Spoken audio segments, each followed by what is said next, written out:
So it is my great pleasure to welcome everybody here today. My name is Kate Campbell. I'm the Director of Communications for Northumberland County, and I will be your MC today to walk you through the proceedings.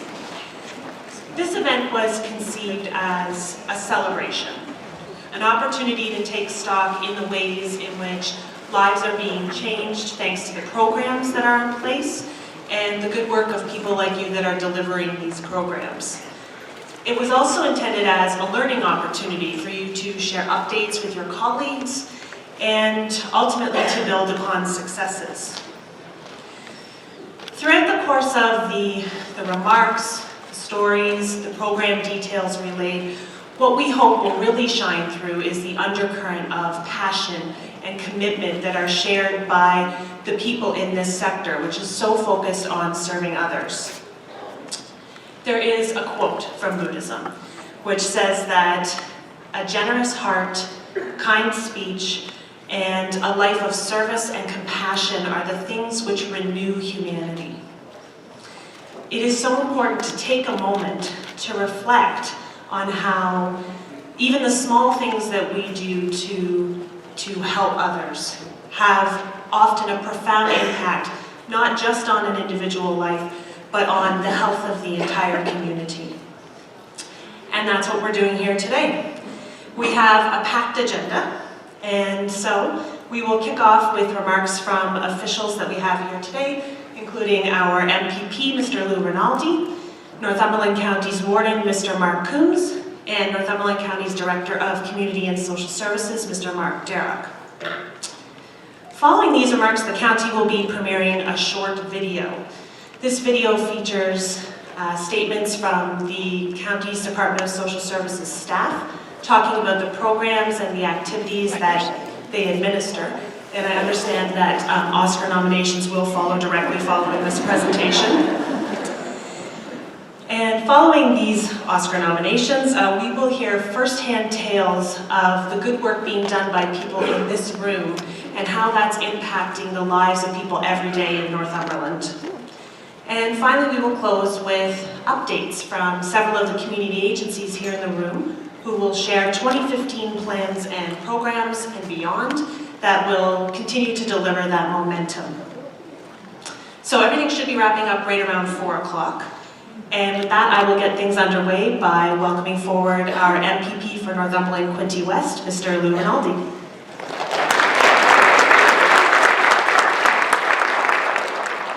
Thank you very much. Normally I do a sound check because podiums are way bigger than I am, and with the lights here, I'm sure you can see me, but I can't see you, so I feel like I'm talking to nobody. But I know there is somebody out there, and you're very, very important. Let me acknowledge some of the folks from the ministry here today, Liz Moore and Mark and Sherry. Mark and Sherry, I'm not sure I know your last names, but welcome and thank you for what you're doing on behalf of the province from the OPS side. I just want, before I start with my prepared remarks, so for the folks in the room that for the last couple of months worked so hard with our new computer program, SANS, and I'm sure you know what I'm talking about, I just want to say thank you for the difference that once we get the kinks out, the difference it'll make in your job, but also more important, for the difference it'll make for the people we try to help in Northumberland County. So thank you for your perseverance, thank you for your dedication and commitment, because those things don't happen overnight.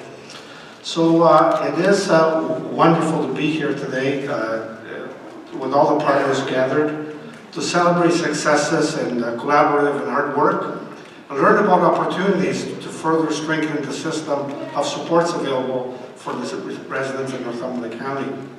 I want to congratulate Northumberland County Community and Social Services for organizing this important event and for their efforts in creating this exceptional video and service guides that we're going to embark on. For people in need, navigating the system and supports in place can be challenging. Tools like this that make the process easier to understand, and even more importantly, that communicate a tone of welcome, that the service providers, as a sincere desire to truly help, have an impact within the community that is difficult sometimes to understand. This work is a wonderful example of the type of progressive and innovative focus that the province envisions for creating communities that are resilient, inclusive, and sustained by the economic and civic contribution of all Ontarians.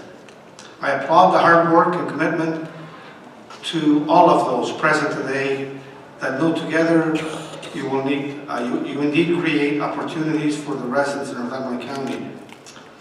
It is wonderful to come together to also understand what sometimes the left hand and the right hand are doing. And I think that is more important. Regardless of our background, regardless of our socioeconomic climate, we're all children of the world and we're all dependent on something one way or the other. So again, thank you for the work you do. I just want to also add that we tried very, very hard to get Minister Jacek here today because we really felt this was an innovative way to share and be able to deliver.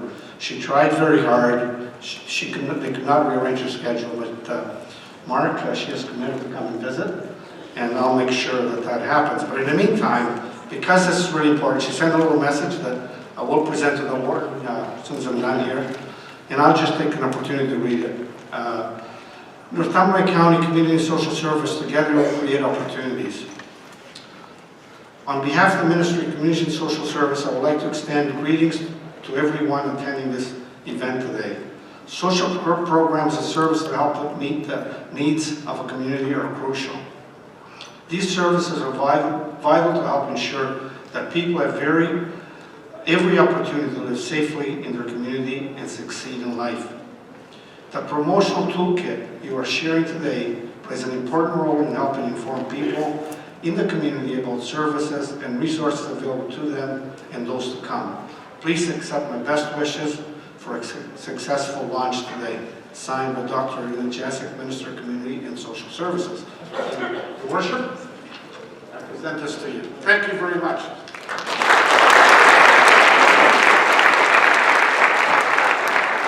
Thank you very much, Mr. Rinaldi. And now it's my pleasure to welcome forward the Warden of Northumberland County, Mr. Marc Coombs.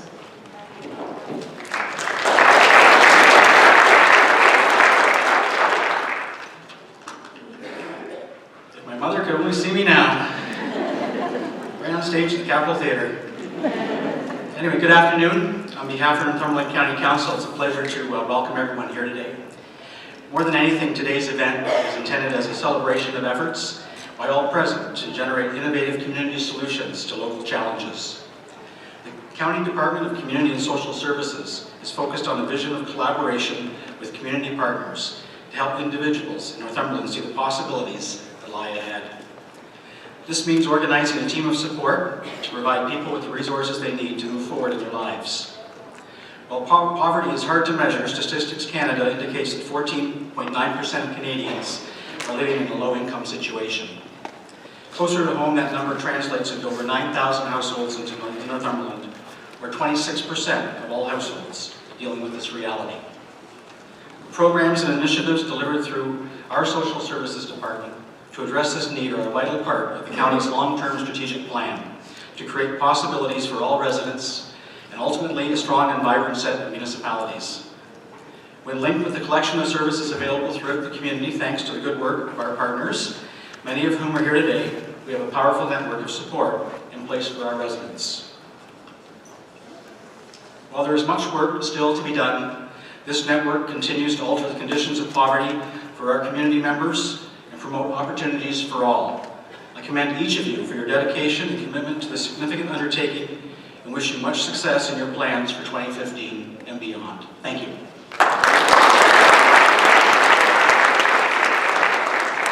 Thank you very much, Warden Coombs. And finally, I'd like to welcome forward the Northumberland County Director of Community and Social Services, Mr. Mark Coombs.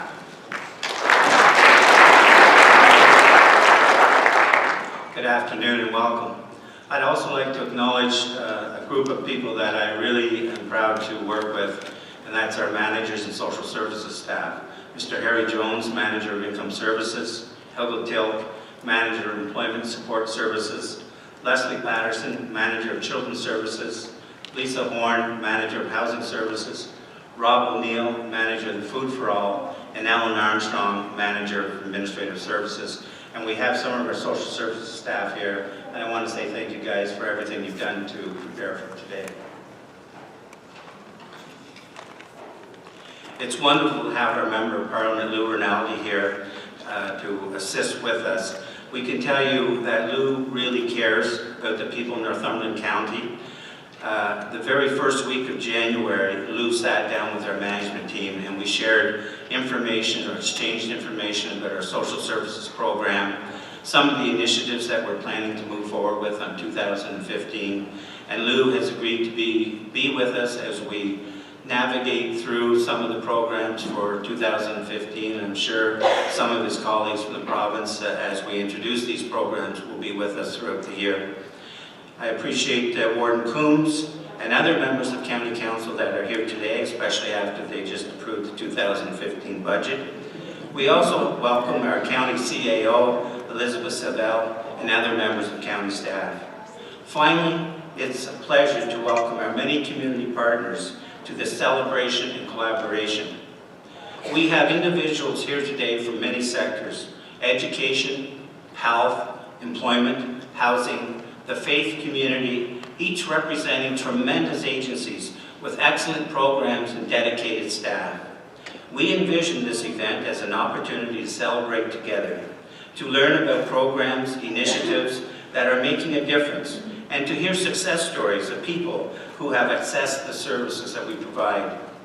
These opportunities to share and raise awareness are vital to help everyone understand the full scope of supports that are available in Northumberland County. From the perspective of the Department of Community and Social Services, our aim today is to provide a comprehensive breakdown of our services as well as a vision of our future work.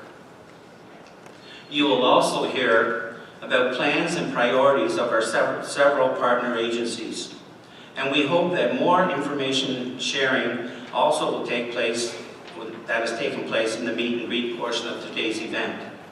Our intent is to host similar events in the coming months, reaching the four corners of the county, where others among us will have an opportunity to share insights about their programs and opportunities moving forward. The county's vision is to bring people together, people, partnerships, and possibilities for a strong and vibrant Northumberland. As Warden Coombs mentioned, in the Community and Social Services Department, this means working together with all of you to help individuals in Northumberland see the possibilities that lie ahead. Over the past several years, we have both led and been part of efforts to create professional, well-researched, and value-added community-based programs that best meets the needs of individuals that we are serving. We recognize that it takes a full community response to address the challenges of poverty and vulnerability and ensure innovative and quality service for all. This refocus to collective community action is generating new opportunities to serve the community and new ways of delivering needed services. For example, in 2014, our county held 4 community building workshops, which many of you attended. One of the sessions focused on a mapping asset. This was an inspiring process for all of us that were involved. We truly saw laid out before us the breadth of programs available in Northumberland County to help people in our communities. A key takeaway for me from these workshops was that people in the county really care about helping each other. While these are certainly challenging times, every day we are doing our best to deliver support for people in need. I think a quote from one of our clients, which can be found in our new service guide we're sharing today, sums up the sentiment perfectly. This person stated, "The supports I needed were offered by fair and kind people who really cared enough to help without judgment. That helped me feel comfortable and welcome enough to hear what was being said and to be open to finding a place in life." As we move through 2015, I wish you all much success in your efforts to help individuals seeking assistance to achieve results and live better lives. Again, it is a pleasure to stand before you and acknowledge the tremendous contribution to the communities of Northumberland County. On behalf of the Department of Community and Social Services, I now invite you to sit back and enjoy our new video, which we created as an overview of our services, and to communicate the message together.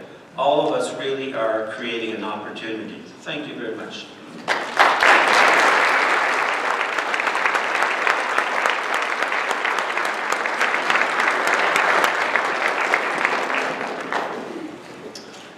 Vanessa was a young single mother when she first applied for financial supports through Ontario Works more than 10 years ago.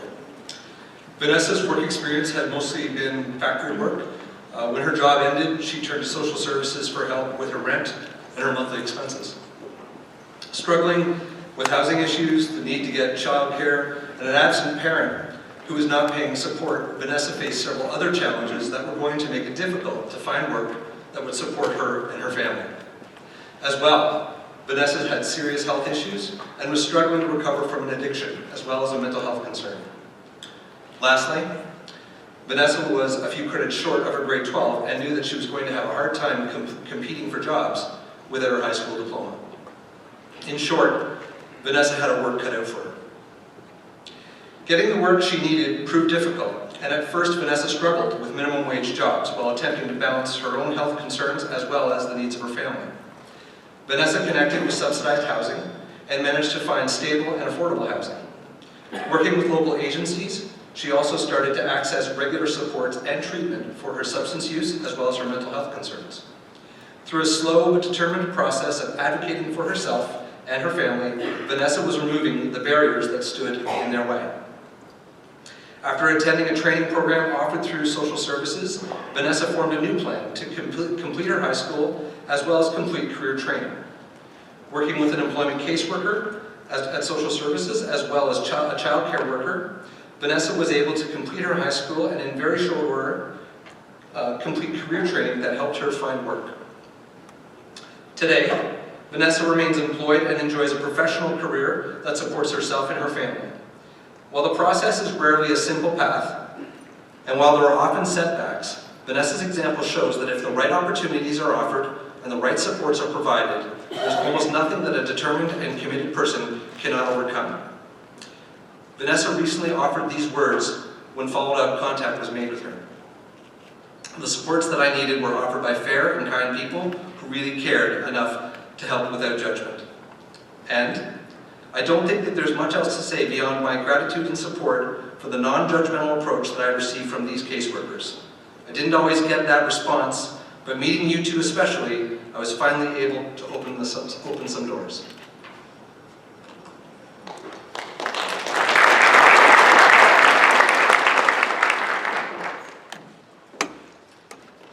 I read a book called The Confidence Code. The book is a description of current research into women and their levels of confidence. I was struck by the importance of the research and wondered if we could use the author's suggestions for improving confidence by building a program for local women.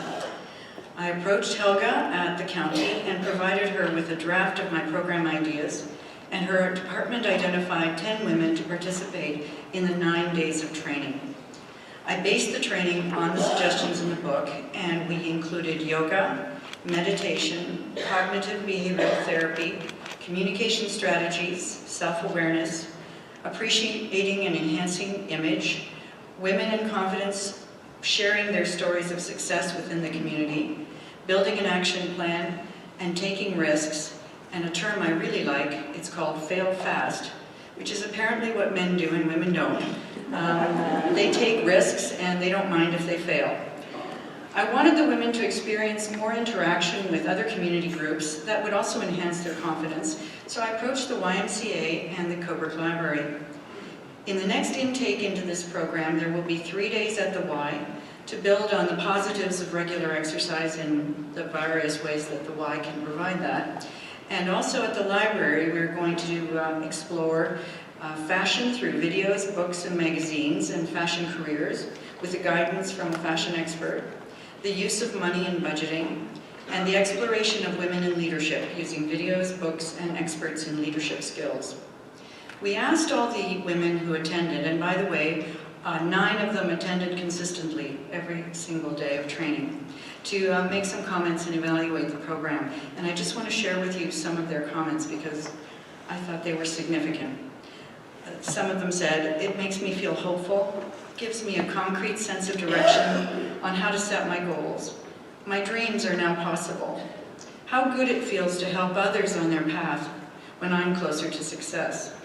I like the supportiveness of the group and the facilitators. I've gained some insight into who I really am. I've learned to let go of all the negative talk. I've become flexible. I think this will help me to find a job. I feel more positive. Yoga makes me happy and relaxed. I'm not alone. I found out that there was a whole new world. Thank you so much for sharing this knowledge. I found out how blessed I am and I can remember the old me. This has been amazing. People notice I look different. Thank you for this wonderful job. I felt like I was healing on the inside. It's been inspiring. I really enjoy meeting new successful women. They really seem to care and want to help. I like Graham. He was the cognitive behavioral therapist. Fantastic and comforting. Breathing techniques were very useful. I like to stay in touch with the people in the program. It was very kind that we were offered this course. We had fun and felt cared for. I'm so thankful for this.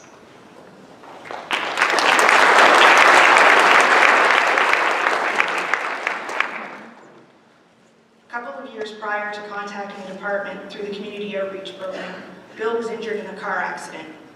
The accident compensation settlement allowed Bill and his family to purchase a property and build a home. The family lived on the remainder of the settlement until the money ran out. The injuries Bill suffered in the accident affected his ability to be hired for work, so he became self-employed. He was able to do so until another injury sidelined him. Bill did not have a current doctor. Bill and Jane approached the community outreach program with these difficulties. Their home had been used as equity for the business. The mortgage was in arrears and foreclosure was threatened. The hydro was cut off. The home was heated by a wood stove, but there was no wood. There was very little food in the home. The family had no gas or vehicles, and there was no source of income. The family was not eligible for Ontario Works assistance, so the community outreach worker provided them with information and referrals to other community resources, such as a local food bank and the Good Food Box.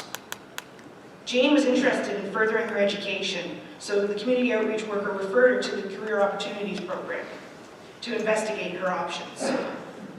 The community outreach worker then paid hydro arrears, purchased wood, paid the mortgage arrears, and issued funds for food, gas, and clothing for the children. Continuing education information was also provided to Jane. Additionally, the community outreach worker linked Bill with a medical practitioner at the Port Hope Community Health Centre to assess Bill's condition. The medical evidence that the Port Hope Community Health Centre gathered confirmed Bill's suitability for the Ontario Disability Support Program. Once a full assessment was completed, Bill was guided by the community outreach worker through the ODSP application process.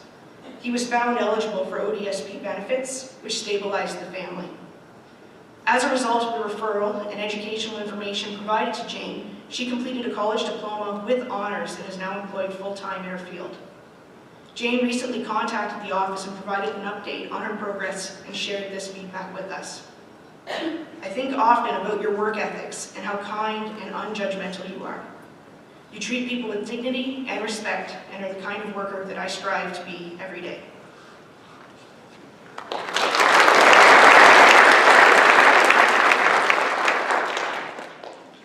My visit today came from a sad place, the passing of my spouse.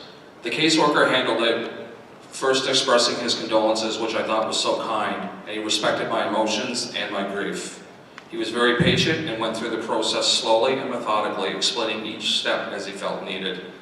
He apologized for the glitch in the system and the extra time it might take, but again said, should I feel the need to take any time or breaks, not to hesitate to do so. He spoke both professionally and in a positive manner offering guidance and counsel where he could, and personal notes in between. I truly appreciated his candor and him being so forthright. For having been here for such a negative reason, he made it seem like a positive experience. For this I am most thankful. He would make a great mentor. My husband would be happy I was in such good hands today.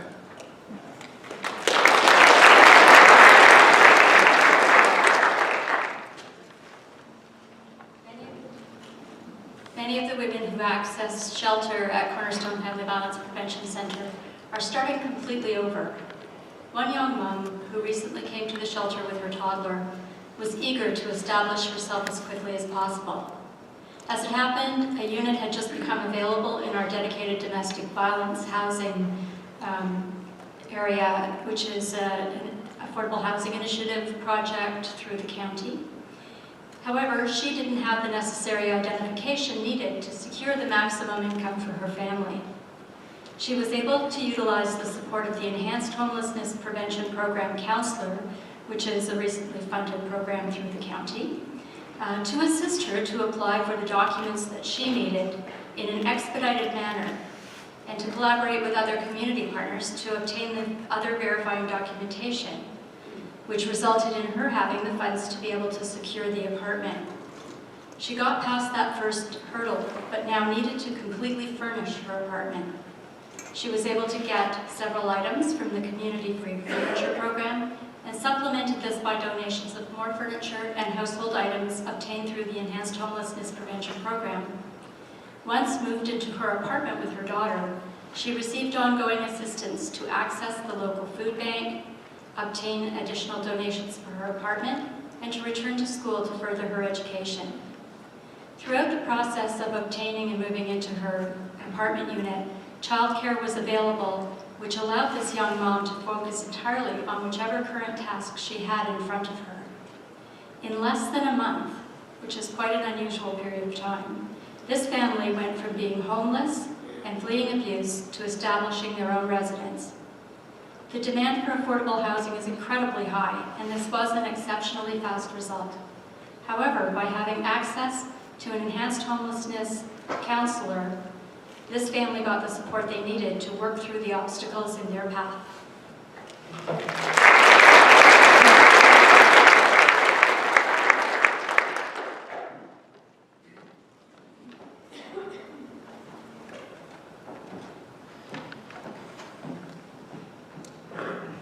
These inspiring stories really build a great foundation for the final portion of our agenda. So I would at this point like to welcome forward representatives from 8 community agencies that have joined us today to share plans and programs for 2015 and beyond that will be sure to have an impact.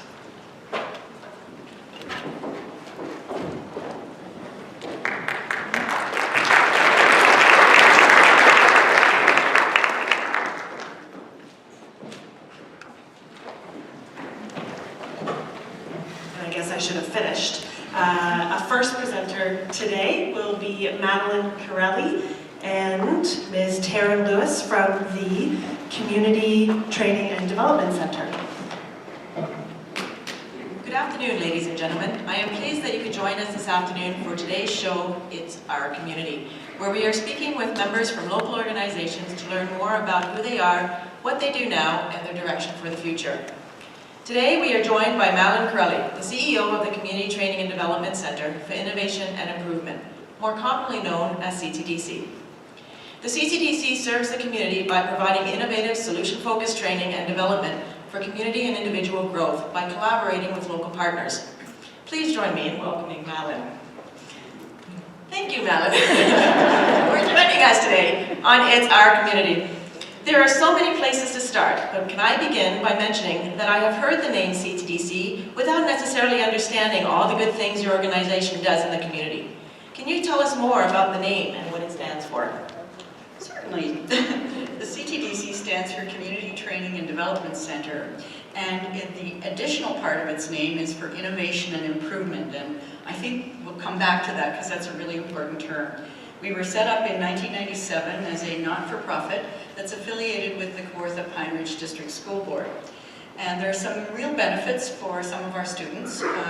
We take in adults who wish to have retraining, in particular in our PSW program, and those students will earn high school credits as a result of our affiliation with the board.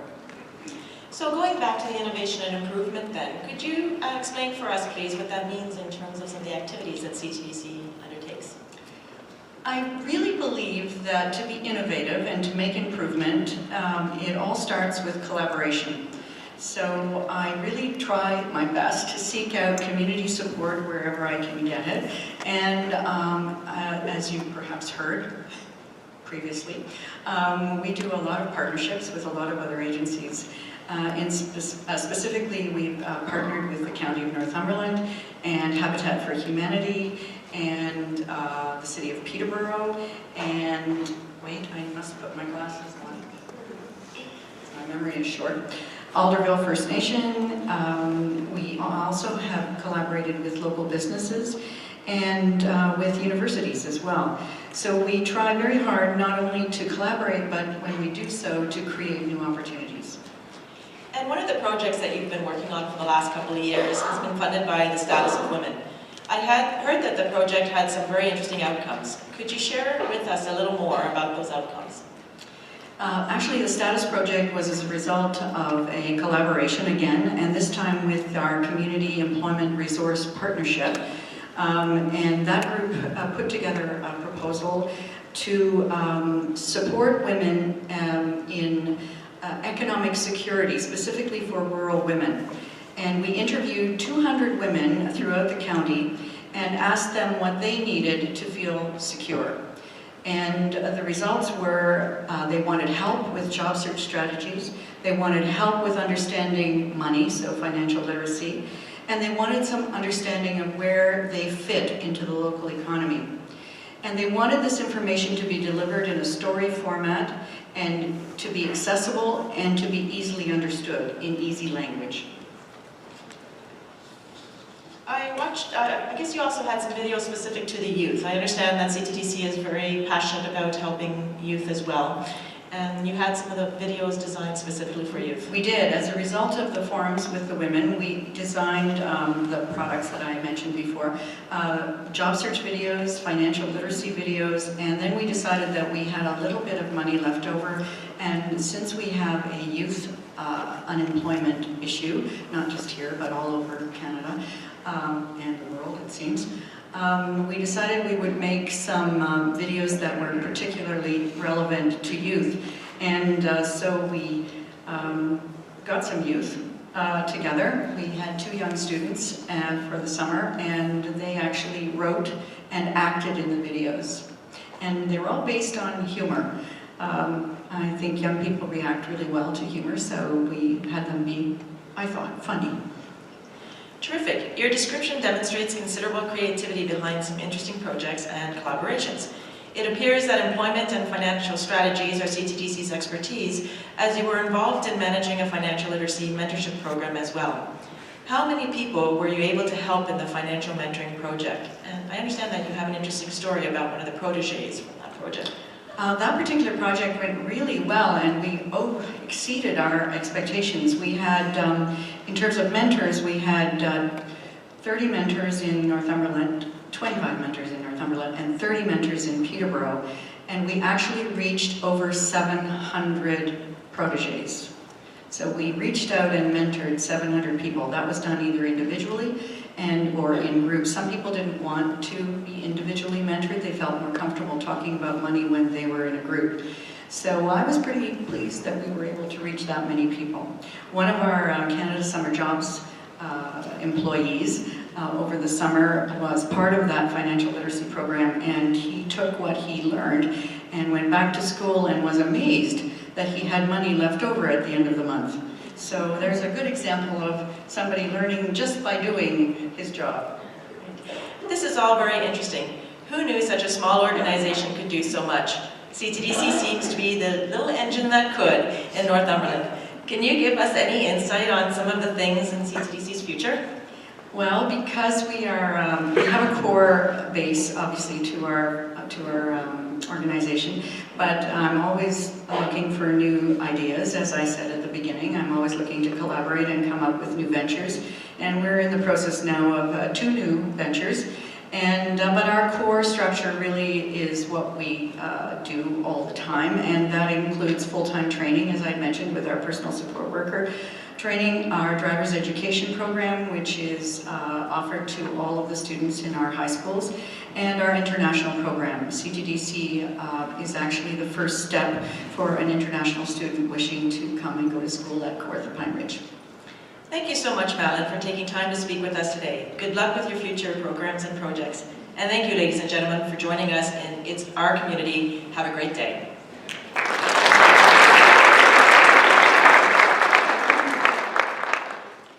Thank you very much for that wonderful interview. I'm Linda Kay, and I'm the CEO of the Northumberland United Way. And as you can see from the slide up here, we have a very lofty mission at the United Way, and that is to create a better life for all, for the residents in Northumberland County. So who are we as an organization? You know, United Way in Canada is the largest charitable organization dedicated to improving the lives of individuals and families. Here in Northumberland County, we celebrated 45 years in 2014 as being the largest non-governmental fund investor in health and social services within the county. They told me I only had 5 minutes.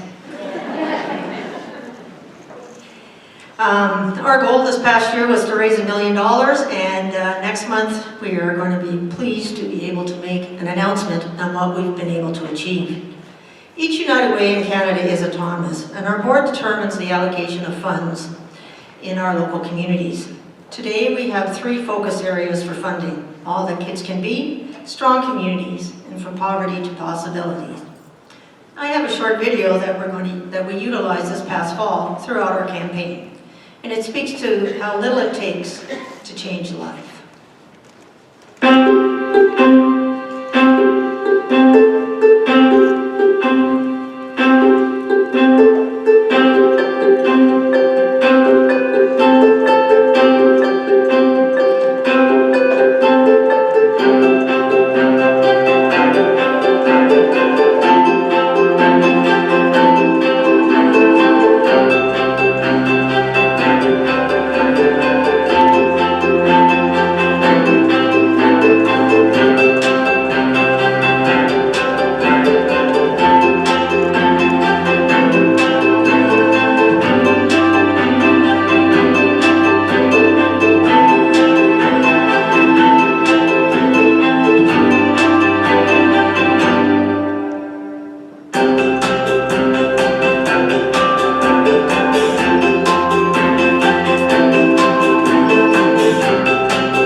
Action for Community Change is a project that we have been working on for the past 2.5 years.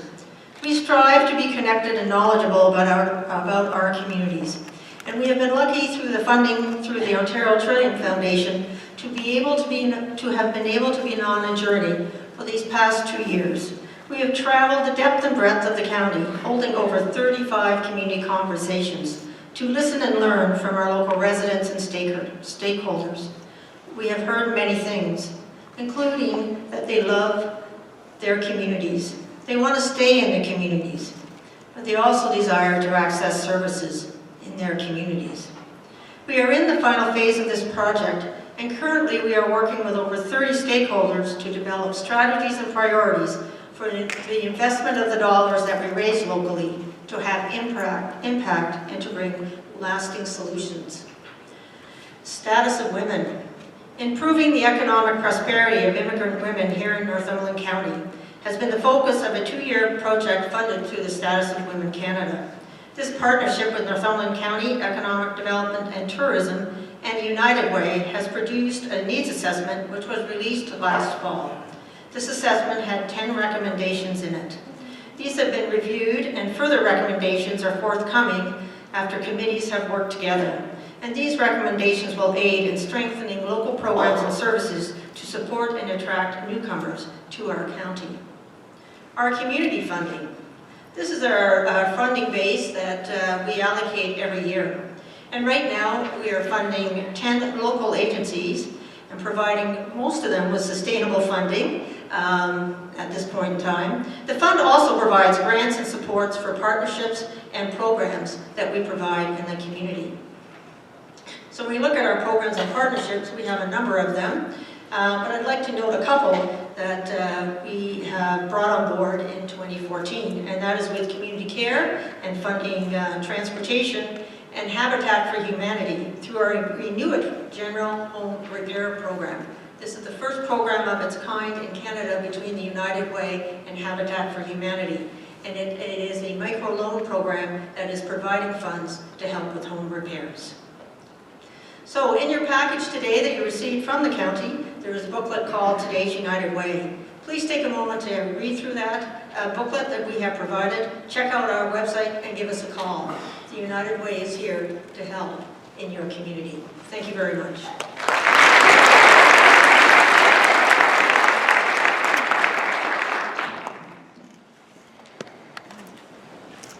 Hi, good afternoon.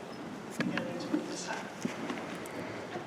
I'm hoping that some slides will come up very shortly. I am next, right, Kate? Okay, perfect. My name is Trish Baird. I'm Executive Director at Community Care Northumberland. And thank you for spending some time this afternoon hearing this presentation. Today I just wanted to give you a brief overview. I felt it was important for everyone in the room to know what our agency delivers in the County of Northumberland through our volunteer services.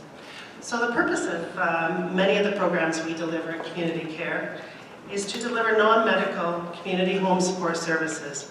We deal with a vast majority of seniors, their family members and caregivers, adults with disabilities, their family and their caregivers, and all persons who have been diagnosed or been given a diagnosis of a terminal illness.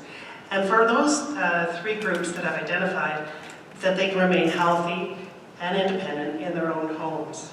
So I'd like to review some of the core programs that we do at Community Care Northumberland. Our Community Diners program is a monthly program that offers a nutritious meal enjoyed with others in the company of friends out in the community.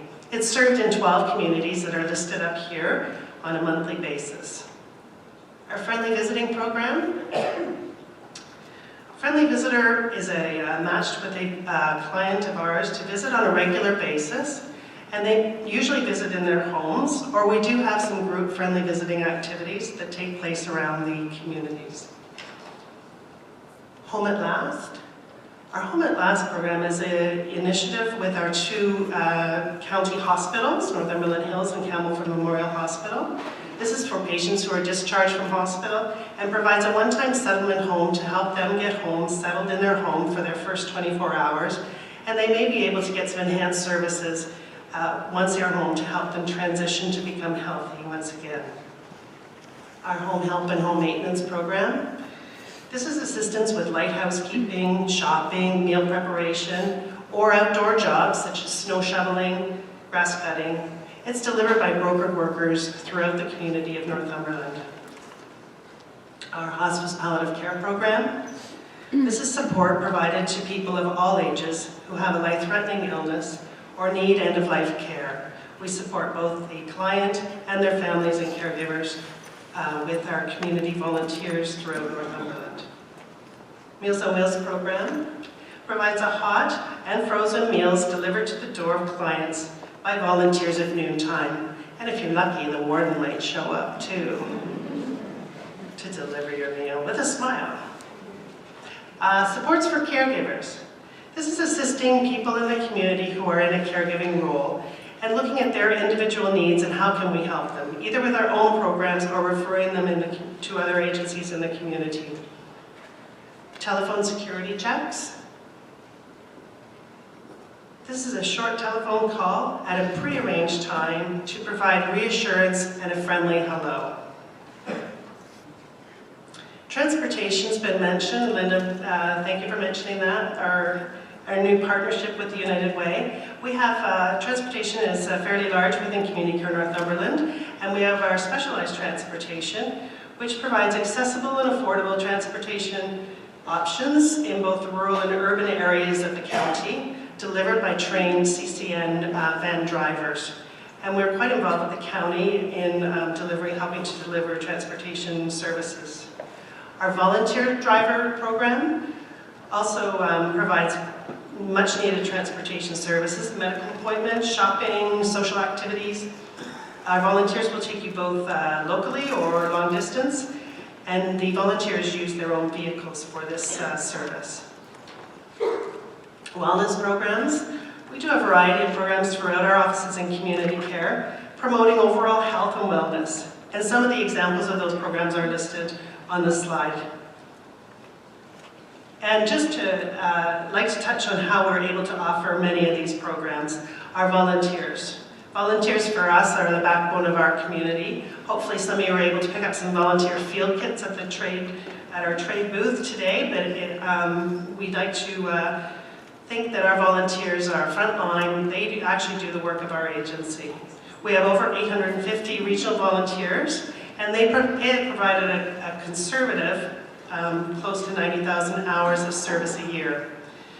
Our youngest volunteer at the time we did this was 21 and worked in our hospice program, and our oldest active volunteer was 95, and she volunteers visiting the old folks home. And our staff. We have staff of 44 members, both full-time and part-time, doing a variety of different jobs. They work out of 6 program offices within Northumberland County, and our administration office is in Campbellford. So how are we funded? Which sometimes is interesting to people. Many people have the misconception that we are 100% funded by the government.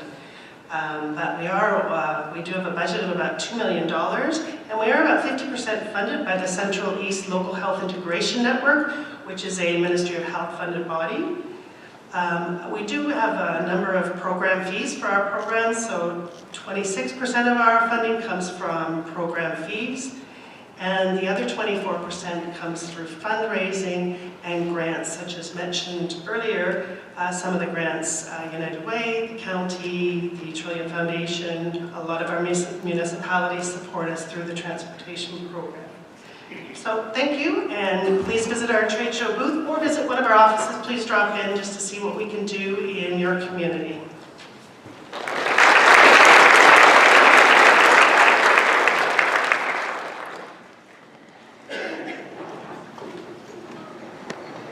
My name is Dave Alexander. I'm the Community and Family Services Director with the Salvation Army in Coburg.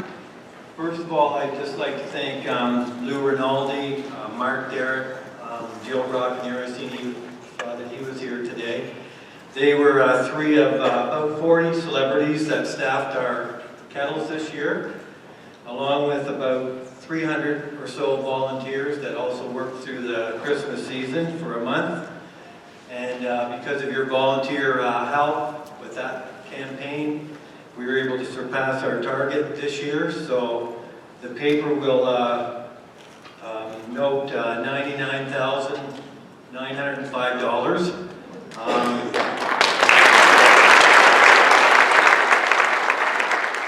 But along with the $2,000 worth of turkey bucks that were also put in those kettles, we were over 100,000. So. And I'd also like to thank our financial donors. Probably many of you are in here today. And we were also able to surpass our letter appeal target. And this year we targeted 150,000, and we actually brought in $153,320. So thank you all for your help with that.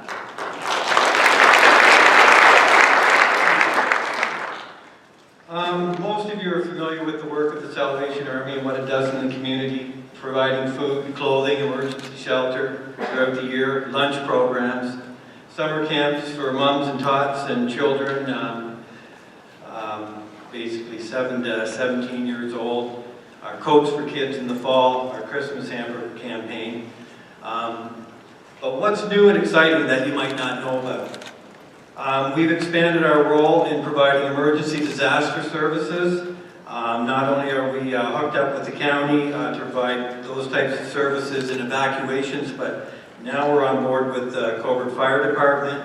We're on call with them so that we can actually go out on site and provide support to them while they're fighting whatever they're doing out on site.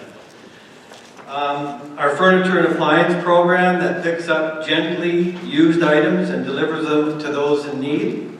Well, in this past year, in some cases, we were able to purchase brand new appliances, fridges and stoves, washers and dryers.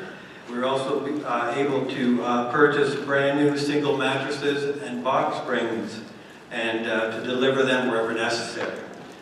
So this is a county-funded program. Thanks to the county for all their help with that.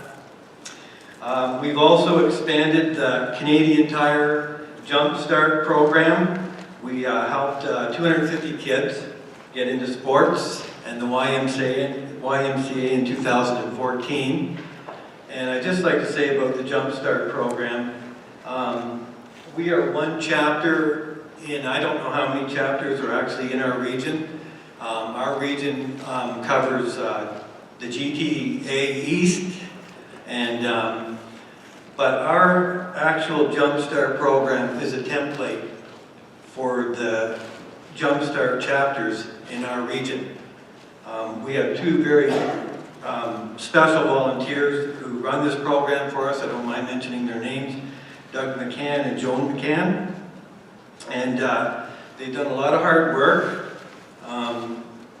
doing this for us. We actually have been given a gold star from Canadian Tire for this program.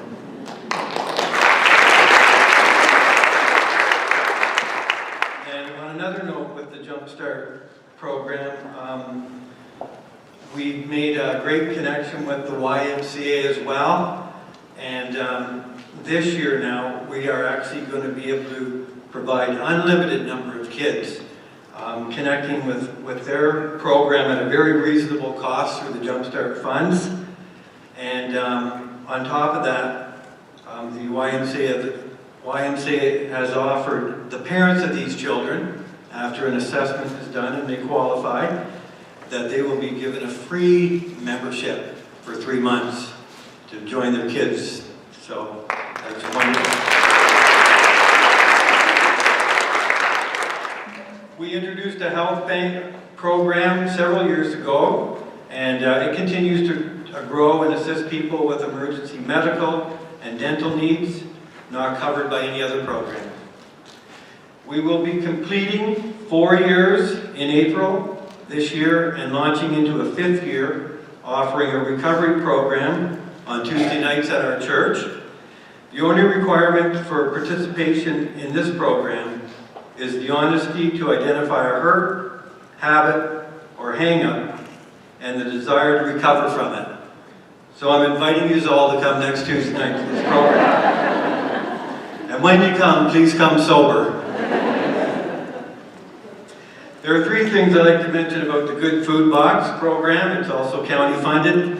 1.5 years ago, the Good Food Box introduced a $10 bag targeting seniors, singles, and even couple households, and that's going well. The $15 box, if you price that at a local chain with the cheapest prices in the area, that box would actually cost you $23.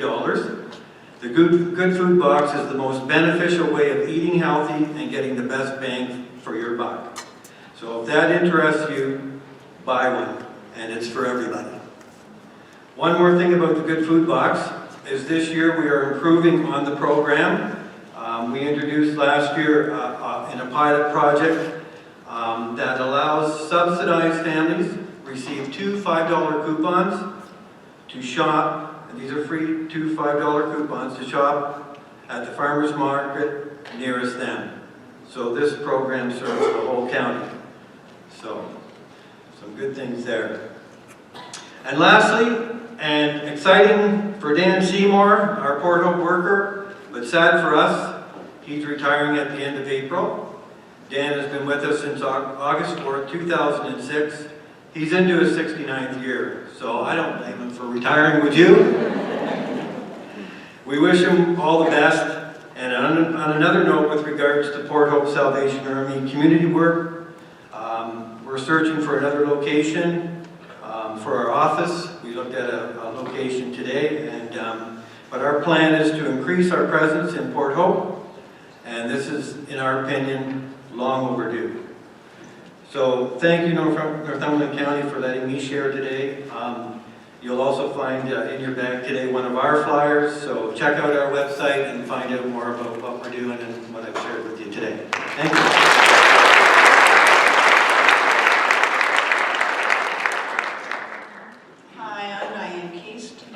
Director from Transition House.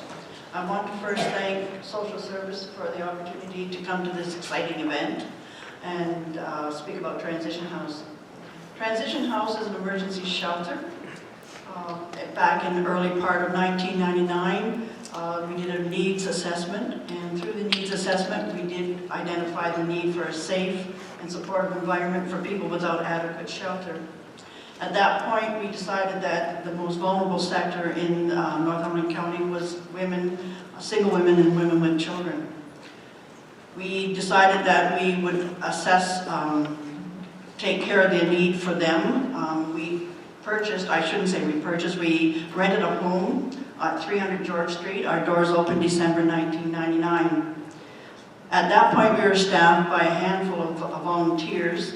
And we then got a grant from Trillium Foundation, which made it possible to hire an executive director. Funding from Human Resources Development Canada allowed for the hiring of 2 additional staff to supplement a group of volunteers. It didn't take long before the shelter was full and we were having a waiting list. In 2003, we did a major expansion and acquired a new residence at 10 Chapel Street. With funding from CMHC, major renovations and improvements were made over the next few years. With the support of the County of Northumberland, services were expanded. At that point, we were able to assist single parents with children, couples without children, single men, and single women. This increased our residency to approximately 24 individuals, depending on the combination. Our services that we offer at this point, within 24 hours, will do a goals and action plan with each of the residents that come into the house. We will assist them with employment and income assistance. We also help them to secure housing. We do budget and financial management. We also do twice a week, we do life skill workshops. In these workshops, we also will ask different agencies to come into the house to talk about the services they provide. We do referrals to community agencies. We also do a house meeting once a week to discuss meal planning for that particular week. And each of the residents will take turns at preparing the meal for all the residents in the house. New this year, we will be doing a community outreach. Once a client has left the house, we will contact them and stay in contact with them, hopefully for 3 months, to see if they are able to maintain the residence that they're in, or to assist them to further with the community agencies that can assist them go further. We also have in the house, which is fairly new, is a counselor that comes in once a week, along with a nurse practitioner and a diabetes nurse. They're from the Port Hope Community House Center, and they come in on a regular basis to assist the clients. We also have a youth program coordinator from NCDC that comes into the house to assist youth. She will assist them with a trustee type of program, also helping them to pay their rent once they leave the house and making sure that they're okay. We have a loft which we allow for family members to go into. We also use the loft for agencies to come into the house to help assist the clients as far as counseling and the nurse practitioner. We have a booth set up outside if anybody is interested in talking with me or finding out more about Transition House. We also had included a pamphlet in the package that the county put together. Please check out our website, and if you have any questions, please do not hesitate to contact us. Thanks.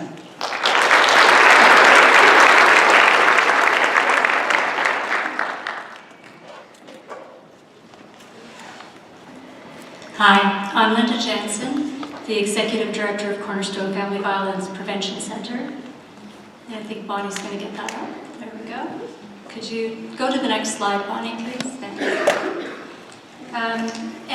I, like everyone else, really appreciate the opportunity that the County Social Services has given us to present an update on what we've been doing and what our services are. I know there are always staff turnovers in organizations, and it's sometimes hard to keep up with who does what. So here we are. What is Cornerstone? What do we do? We change women's lives. We work on interrupting the cycle of family violence, as you can see on our mission. And we're committed to a healthy, respectful relationships in a community free from family violence. Our website is listed up there. We're into social media these days with Facebook and Twitter. And if you're looking for information about what's happening around Cornerstone and what we're able to provide, you can find that there. And we also send out a quarterly newsletter that folks can sign up for and access. We think that it's really important to keep connected in the community, and we're just trying to keep up with the kinds of ways that many of our client population will reach us. Next. Our residential services are primarily located in the shelter, and there's a whole list up here of the kinds of things that we provide in the shelter. One of the things that's not on this list is the 24-hour crisis line. And that's an important piece for people to know about, because that line is there for support, for crises obviously, and it is answered 24 hours a day by a very well-trained staff. There is no sleeping staff at our shelter. They're up and about and working with the women 24 hours a day. The first thing that a woman might experience when she comes into a shelter, and that one of the greatest priorities, is risk assessment. And as you know, I'm sure every woman's risk is going to be different, and her ability to be safe and the kind of safety plan she needs will be different as well. So with individualized attention to her particular risk elements and how she can work to keep herself safe, both while she's in the shelter and when she's outside, and eventually when she leaves the shelter, that is a really key priority for staff. We also connect our staff connect clients to all of the resources that are available in the community that are appropriate for them. So we have income maintenance connections, housing connections, and so on. One of the things that we do have, with thanks to the work of the county in initiating the Affordable Housing Initiative in this county, are units of dedicated domestic violence housing. And those are available for women who typically have been in our shelter, although they may not have been. Next. So in community services, we offer a wide variety of services, and I think it's important, most people think of the shelter when they think of Cornerstone. We serve probably a quarter of the clients that we provide service to go through our shelter each year. We work with between 500 and 600 women and children around issues of direct domestic violence every year, and we couldn't possibly house them in our shelter. So while the shelter certainly takes up a lot of resources, the community services are really critical because they offer the most support for the most clients. We have been a United Way member agency since our inception in 1983, and as a result, one of the key areas of focus for the United Way has always been community services. With the lack of transportation around the county, it's really important that we be able to get counseling services out to the communities wherever women are that need them. One of the pieces that the United Way has funded is rental for space, which we share with the Northumberland Community Counseling Centre up in Campbellford, and we're able to see women up in that area. We utilize hubs in order to provide services to women in various other areas, and that has been very helpful. We have one-on-one counseling services with individual for women and children. Sometimes we'll do some work with a mom and a child, a group of children together in community counseling. We do a lot of work in the high schools as well, where there have been issues that have been identified, and our child and youth worker can go in and do presentations or groups or sessions with a group of kids. We've been fortunate to obtain the funding through the Ministry of the Attorney General for the Family Court Support position for the Coburg Court. And this position is really someone who can assist women and men who have been victims of family violence to work their way through the family court system. It's very complicated, and a lot of times folks don't really understand what is required or how to go about doing these things appropriately. It helps a lot too, even if they have the 2-hour free legal aid certificate, which we can access for our clients. That's a very short amount of time, and it's really important that a lot of information be shared and understood by the clients. And so having our worker on site at the courthouse with them is a really good support for women. We provide milk for families. We have a resource center, and we provide access to a computer for folks. And in the summer, we do cooling room because it gets pretty hot in some of our units of affordable housing. And a variety of other resources. We do, in the summer, we run workshop series, which are things of interest for women that might relate to, it might be a yoga session, or it might be a class on cooking, it might be information about how to work with Children's Aid, for example. It might be budgeting information. Gail Vaz-Oxlade, who does Till Debt Does Part, some of you may be familiar with, she has done some work for us directly with our clients as well as supporting us.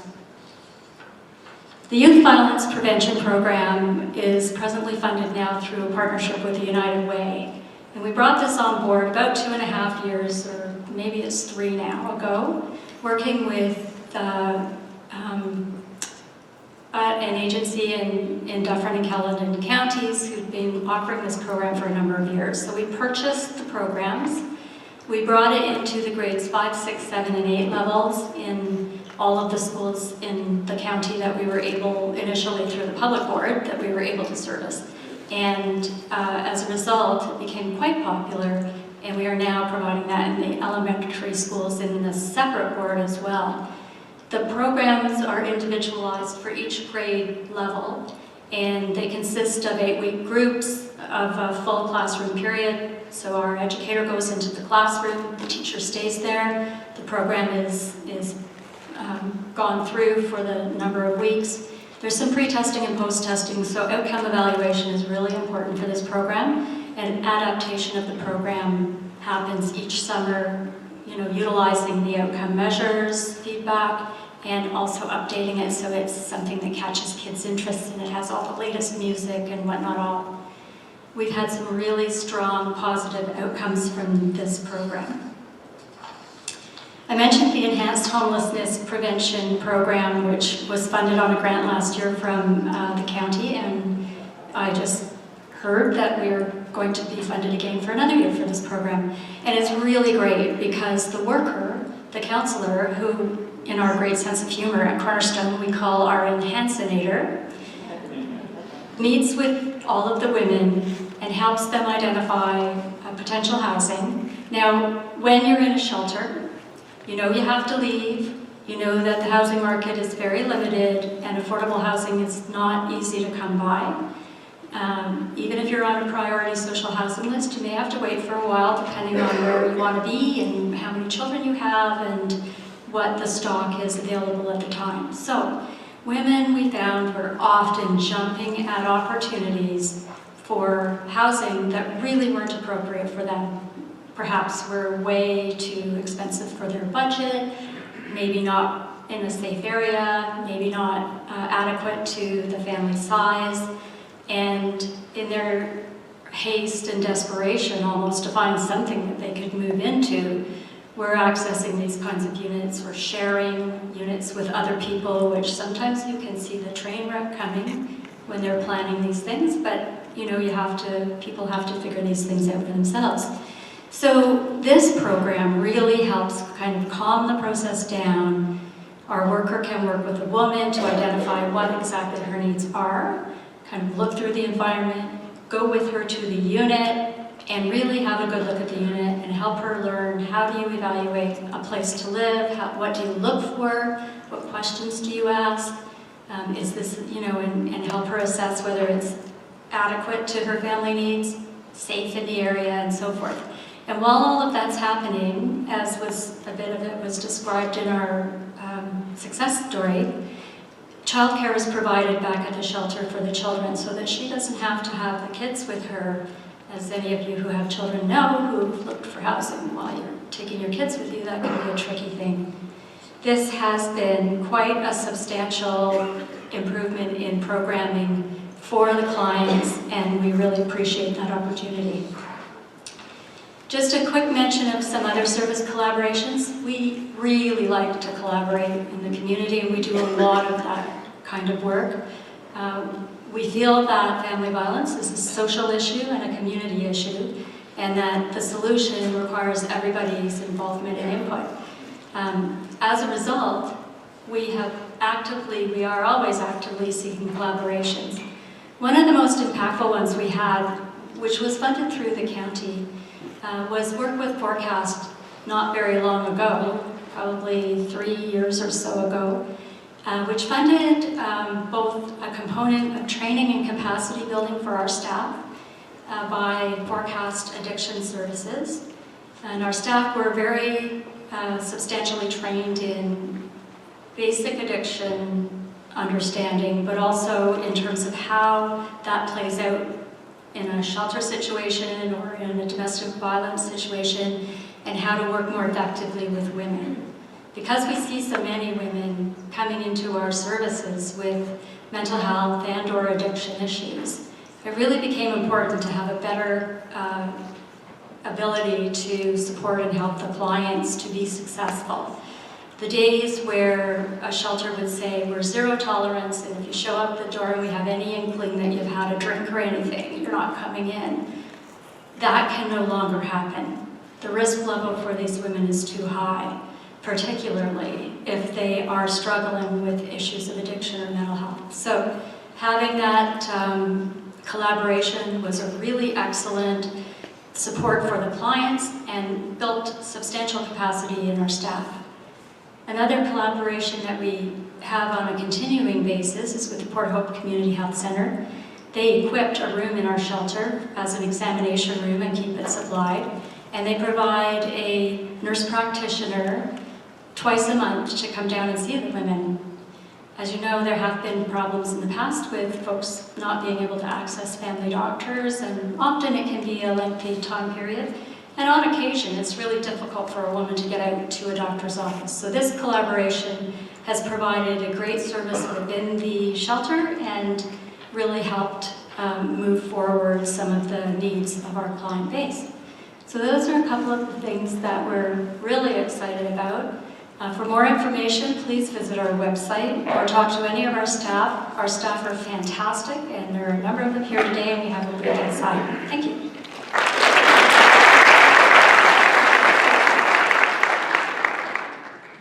Good afternoon. My name is Leslie Orpana, and I'm from the Haliburton, Kawartha, Pine Ridge District Health Unit. Many of you may be aware of some of the programs and services of the health unit. There are many, and they are varied, and there isn't enough time for me to tell you about them today. So I encourage you to go to our website and to view our most recent annual report for a better overview of what our staff does in the areas of chronic disease and injury prevention, communicable disease prevention and control, environmental health, family health, and oral health. Excuse me. The underpinning of all of the work at the health unit is a history of true collaboration with a variety of community partners, including many of you here today. Another strength of the health unit is conducting research to identify needs and evaluating the impact of our work. But the one thing I wanted to emphasize today is the health unit's commitment to raising awareness of the social determinants of health. We share with many of you in the room today a concern for the most marginalized of our community who are at risk for the poorest health. We believe that by addressing social conditions, including income, education, employment, housing, and transportation, together we can make a difference in the lives and the health of our residents. None of us can do it alone, and we all have something to contribute. So please watch one of our recent videos that shows how we can rethink health. Thank you. Health is about more than healthcare. We need to know the root causes to find real solutions. There are pressures on our healthcare system, like doctor shortages and ER wait times. But solving these problems won't make us healthy. We all know about our health problems, and too many of us are unhealthy. And we all know the causes. But do we really understand? It's not that simple. Statistics show that poverty is bad for our health. People who have higher income have more opportunities to be healthy. The more money people have, the healthier they are. Our health is connected to our life, the choices we make, the housing and food we can afford, and the stressors we face. These are affected by our opportunities, like our education, jobs, income, and sense of community. Our society also impacts our choices through our culture, the economy, and public policies. Let's meet Paul. Paul is in the ER again. Why? His asthma is worse because he's smoking again. Why? His apartment is moldy and he's stressed out. Why? He works in manufacturing and was laid off. Why can't he get another job and move out? He doesn't have the money to move or the education to find different work. What does Paul need for better health? He needs affordable, healthy food and housing. He needs to learn about healthy lifestyles and get retrained so he can find a good job. He needs money for housing, food and clothing, work benefits, and a safe community with family and friends. He also needs to live in a place that has a diverse economy to create jobs, a living wage, and support for families.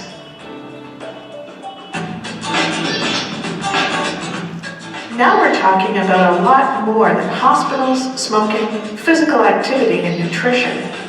We're talking about our schools, our jobs, our friends and family, our government, and our community.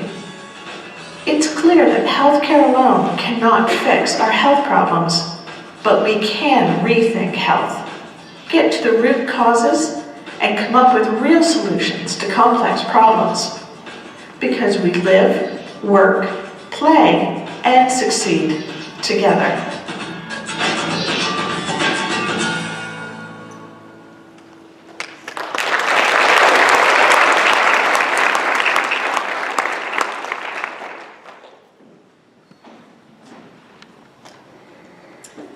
Good afternoon, everybody. I'm Eunice Kirkpatrick, Executive Director of YMCA Northumberland.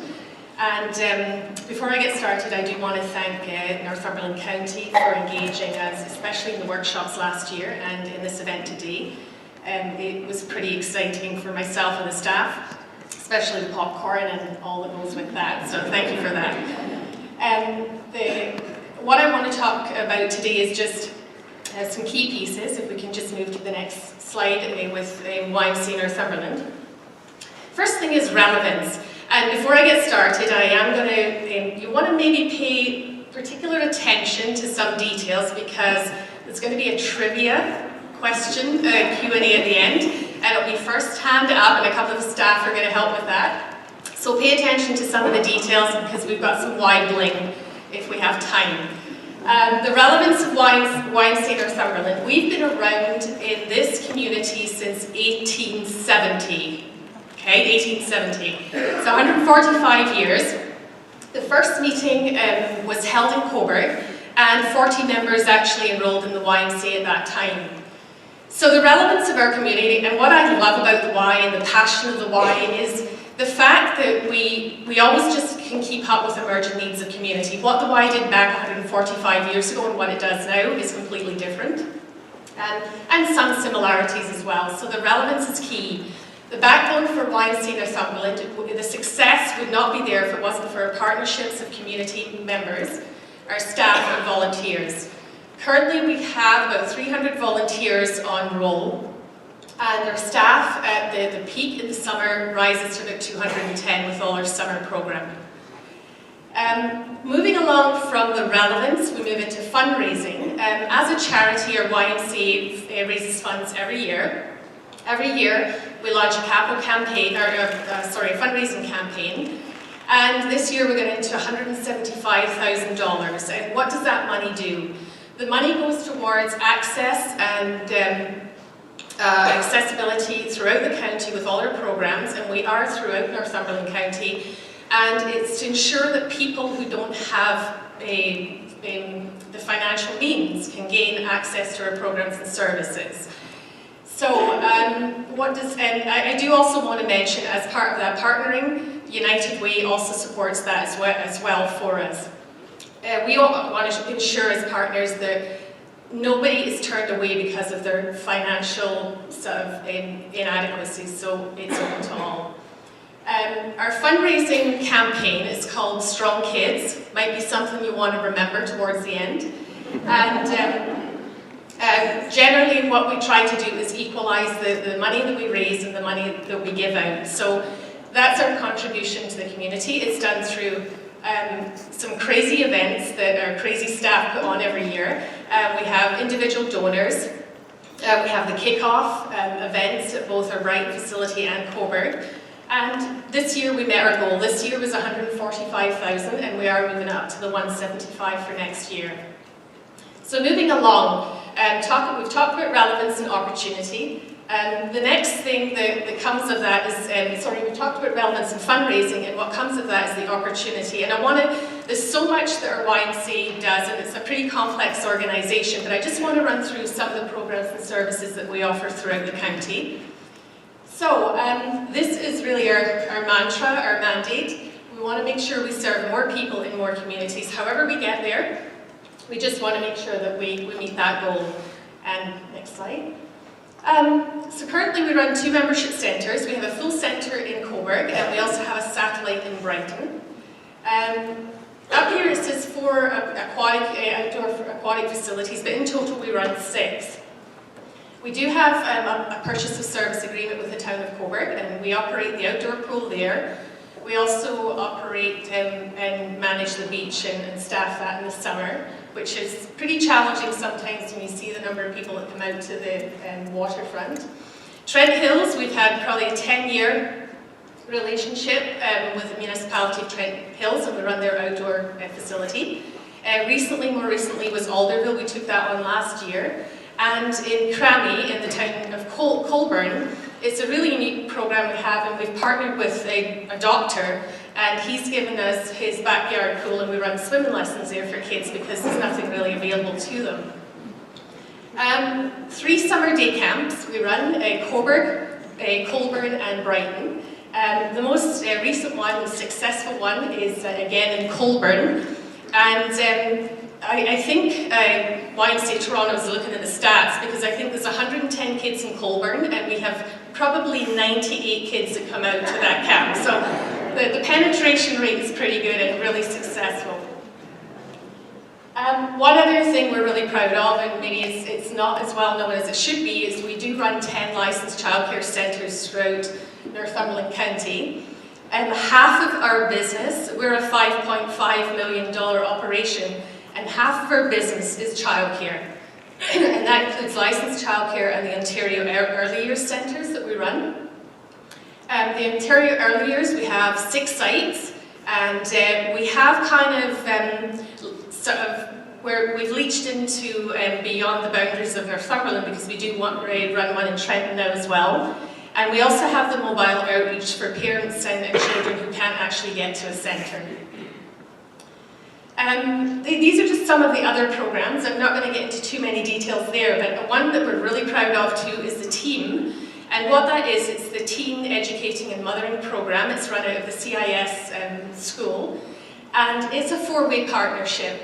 This would definitely not be in place if it wasn't for United Way, the school board in Northumberland County, and YMCA Northumberland.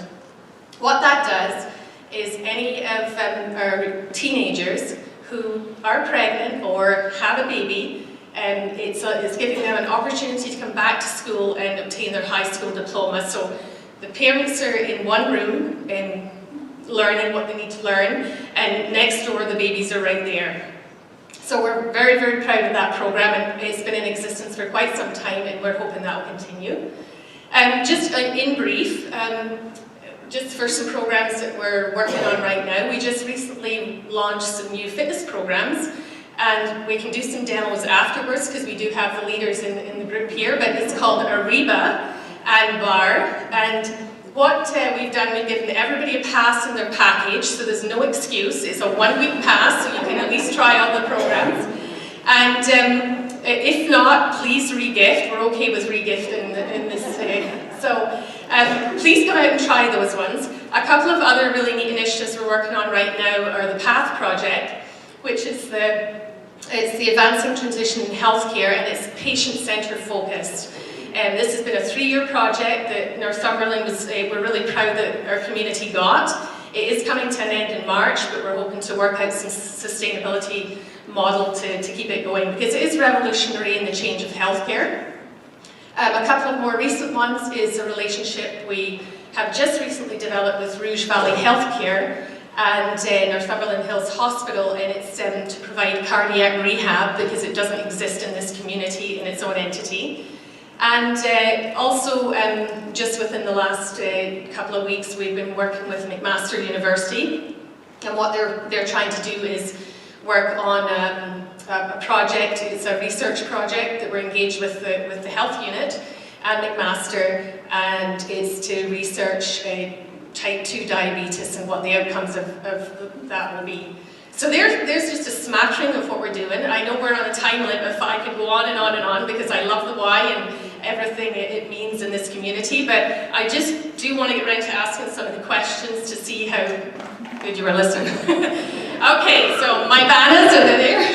Okay, so hands up, first hand, and who they see, we'll just run with the gifts. So when was the YMCA established in Northumberland County? You have to get the right answer too, that's just part of it. Yeah. 1870. Okay, got it. How many licensed childcares do we have in Northumberland County? Who said 10? You had them here. Okay. How many aquatic facilities, when we're running full steam in the summer, do we have? Oh, you got 6. And many more. We got one more. So, and what is the name of our fundraising campaign? Oh! Okay, there you go. And then I think, Debbie, we have a draw at our booth out there, so Debbie's just going to draw a name here and see this. Do we have a prize for that person?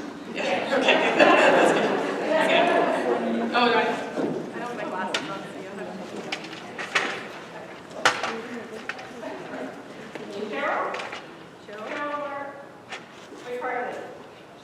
Cheryl McFarland. Is she here? There. Thank you very much for giving us the time to share our stories.